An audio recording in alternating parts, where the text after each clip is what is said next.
স্বামী তো নিখোঁজ হয়েছে, মাইরে ফেলছি বা ধরে নিয়ে আসছি, স্বামী পাচ্ছিস না, দুইটা ছেলে সন্তান আছে, এখন কি ছেলে সন্তানকেও কি হারাইতে চাচ্ছিস? কোনো একটা লাশ দেখলে ভাই কাউকে মাইরে ফেলছে, সে লাশটা দেখি যে এটা কি আমার স্বামীর লাশ নাকি। মিডিয়া গেলে আমার আশেপাশে যারা আওয়ামী লীগ যারা, তারা আমার বাসাটা পর্যন্ত প্রথমত দেখায় না। উনি আমার স্বামী হন। উনি 2016 জুনের 22 তারিখ চট্টগ্রাম কাঠঘর 3 রাস্তার মোড়ে থেকে ওনাকে গ্রেপ্তার করে ডিবি পরিচয়।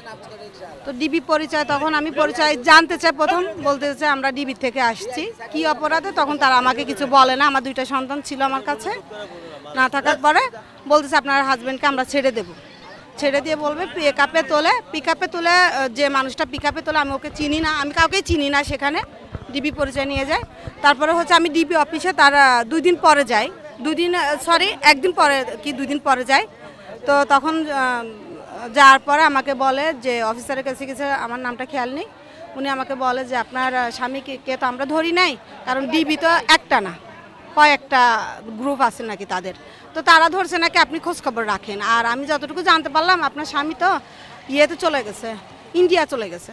তা আমি বলছিলাম যে ভাই ও যদি ইন্ডিয়া যেয়ে থাকে তাহলে ওর এনআইডি কার্ড, তারপরে হচ্ছে ওর পাসপোর্ট, সব ডকুমেন্টসই আমার কাছে। তো একটা মানুষ কিসের জন্য পালায় যাবে ডকুমেন্ট ছাড়া? আর গেলে তো আমি বলতে পারবো, বলতে গেছে আপনি খবর নিয়ে দেখেন। তারপরে আমার এখানে মিডিয়া যায়, মিডিয়া গেলে আমার আশেপাশে যারা আওয়ামী লীগ যারা, তারা আমার বাসাটা পর্যন্ত প্রথমত দেখায় না, মানে মিডিয়াকে দেখায় না। তারপর যে কোনোভাবে ওরা আমার বাড়ি চিনতে পারে, বাড়ি যায়।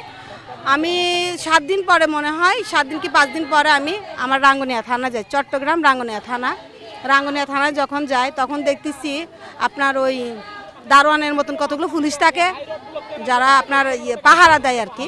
হ্যাঁ, কনস্টেবলও না, তার থেকে নিচের শ্রেণীর নাকি আমি বলতে পারবো না। যাই হোক, সেখানে অফিসে কেউ নেই, হয়তো বা আমার সামনে নেই না, তারা গা ঢাকা দিছে, আমি জানি না।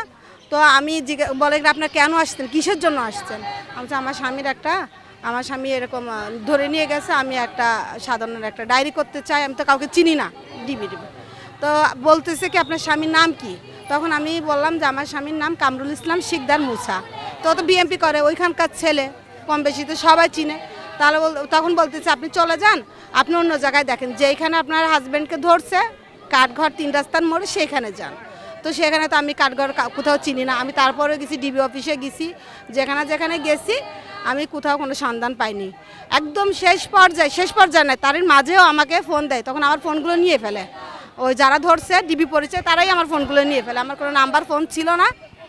তা আমাকে অন্যান্য নাম্বার থেকে, আমার দেওরের নাম্বার থেকে, আমার যাদের নাম্বার থেকে আমাকে ফোন দিয়ে বলে কি যে স্বামী তো নিখোঁজ হয়েছে, মাইরে ফেলছি বা ধরে নিয়ে আসছি, স্বামী পাচ্ছিস না, 2টা ছেলে সন্তান আছে, এখন কি ছেলে সন্তানকেও কি হারাইতে চাচ্ছিস? আমাকে এরকম করে বলে, ওরা ধুমকি দামকি দেয়। কিন্তু তখন আমাদের মন মানসিকতা ঠিক ছিল না, নাম্বারগুলো আমরা কোনো প্রমাণ রাখতে পারি না যে কোন নাম্বার থেকে আসছে। একজন এক সময় একটা ফোন নাম্বার থেকে কল আসছে। আমি সংবাদ সম্মেলন করি। আমার আব্বা হচ্ছে আপনার ওই সরকারি ডিপার্টমেন্টে চাকরি করতেন, তখন আমার বাবা জীবিত ছিলেন। এখন 1.5 বছর হচ্ছে আমার বাবা মারা গেছে। তো আমার বাবা বলতেছে সে যদি আসামি হয়ে থাকে, সে যদি কোনো খারাপ কিছুর সাথে জড়িত থাকে, অবশ্যই তার একটা বিচার হবে, আইন আছে, আদালত আছে, সব আছে। আমি তোকে তো এভাবে বসতে দিতে পারি না, আমার সাথে চল, আমি করব, আমি দেখব। তারপর আমি চিরাঙ্গে এসে সংবাদ সম্মেলন করি, প্রথম করি। দ্বিতীয়বার তো 2 দিন পর আমি ডকুমেন্টসগুলো আনি না ভাই। আমি দ্বিতীয়বার আবার যখন ডকুমেন্টস ফেস ক্লাবে আমি টাকা পয়সা সব জমা দিয়েছি, 6000 টাকা সব কিছু দিয়ে আমি যখন বাসায় রাত্রে শুইছি, 9টার মধ্যে আমার ফেস ক্লাবে চলে যাইতে হবে।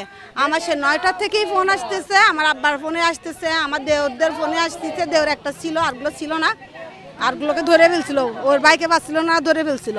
ফোন দিয়ে বলে কি যে আপনি যদি বাঁচতে চান, যদি জঙ্গিতে নাম লিখতে না চান, তাহলে আপনি গ্রামে চলে যান, বাচ্চাদের নিয়ে বাঁচেন।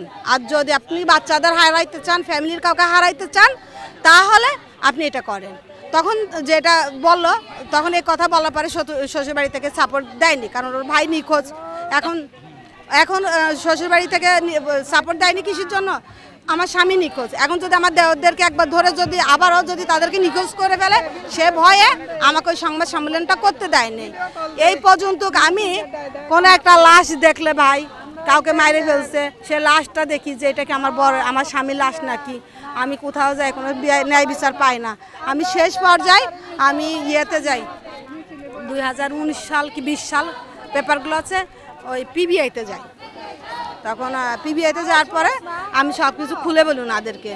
ওই তখন কর্মকর্তা ছিল হচ্ছে, হ্যাঁ ইয়ে ছিল আপনার সনোজ কুমার বড়ুয়া মনে হয়, বনজ কুমার না, সন্তোষ কুমার, সেটা ছিল আপনার ওই ইয়ে, উনি কি বলে মানে উনি গেছিল, ওনাকে আমি সব কিছু খুলে বলি যে এরকম। তো বলতেছে কি আপনি কি আপনার স্বামীর বিচার চান, যারা নিয়ে গেছে তাদের বিচার চান? আমি অবশ্যই চাই।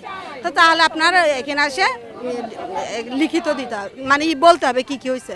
তো আমি সব কিছু বলি, বলার পর একটা পেপার আমি যখন যখন সংবাদ সম্মেলন করি, তখন পেপারে যে আমার হাজব্যান্ডকে ধরছে, অন্যান্য মানসিকে ধরছে, সেইখানে আমি নেজামুদ্দিনের ছবি দেখি। যে মানুষটা আমার বাচ্চাদেরকে এরকম পিস্তল ঠেকায় আমার স্বামীকে ধরছে, আমাকে করছে, জিম্মি করে আমার স্বামীকে ধরছে, আর যিনি এই হ্যান্ডকাপ পরাইছে আমার স্বামীকে, নেজামুদ্দিন মহিন হ্যান্ডকাপ করে পরায় আপনার একটা ব্লু কালার একটা পিকআপে তোলোকে 3 রাস্তার মোড়ের থেকে। তখনই আমি চিনতে পারি যে এই মানুষটা তো আমার ইয়েকে হ্যান্ডকাপ পরাইছিল। তখন আমি একটা চ্যানেলকে বলে, আমি তো চিনি না ওইখানে কারা, আমি বলতেছি ভাই এই মানুষটা কে। ওর একটা গেঞ্জি ছিল গায়ে, একটা ব্লু কালার একটা গেঞ্জি ছিল। তো আমাকে বলতেছে কি এটা আপনি চিনেন? আমি না ভাই এটা চিনি না, এই লোকটা আমার স্বামীকে ধরছে। তো বলছে এটা তো নেজামুদ্দিন, ওসি নেজামুদ্দিন। তো আমি ভাই আমি তো চিনি না, কিন্তু এই মানুষটা আমার স্বামীকে ধরছে, আমি আর কাউকে চিনি না। ওকে কেন চিনছি বারবার? ও আমাদের সাথে কথা বলছে, আমাদের ফোন নাম্বার নিছে এবং আমার হাজব্যান্ডকে করছে, হ্যান্ডকাপ পরাইছে। তাহলে তো ওর মুখের দিকে অবশ্যই তাকাইছি, মানুষটা তো আমার পরিচিত। আর তার নাম শুধু আমি কেন বলবো? তার সাথে তো আমার কোনো শত্রুতা নাই, তাকে আমি চিনি না, জানি না। তো যাই হোক, সেই পর্যন্ত রয়ে গেছে। এটা নিয়ে মামলা চলতেছে। আমাকে কোর্টে ডাকানোর পরে আমি সব কিছু বলছি। এখানে বলার পরে তারা আমাকে বলতে চাচ্ছে